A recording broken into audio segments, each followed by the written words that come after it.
Good morning and welcome to Coffee and Devotion with Pastor Mike. Today is January the 8th. The ultimate example. Imitate me, just as I also imitate Christ. 1 Corinthians 11:1. The Imitation of Christ, written by the medieval monk Thomas A. Kempis, was first written in 1471 through 72 in the Netherlands. It has since been republished in thousands of editions and is the second most read Christian devotional book next to the Bible itself. In spite of its title, the book doesn't focus on mechanical imitating Christ. Instead, it focuses on cultivating the inner spiritual life that will draw one into an intimate relationship with Christ.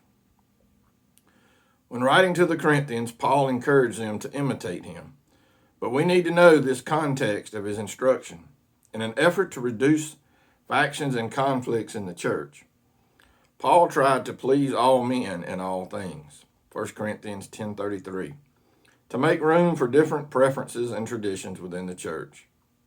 And he encouraged them to do the same thing with each other by imitating him. But he wasn't setting himself up as a perfect or supreme model. Instead, he pointed them to the example of Christ. Imitate me, just as I also imitate Christ. If there is anyone whose example we should follow, it is Christ himself. Ultimately, we will become conformed to his image, Romans 8:29. Following Christ is best accomplished by being filled with and led by the Holy Spirit. Remember, have a cup of coffee and a chat with Jesus. Peace and blessings.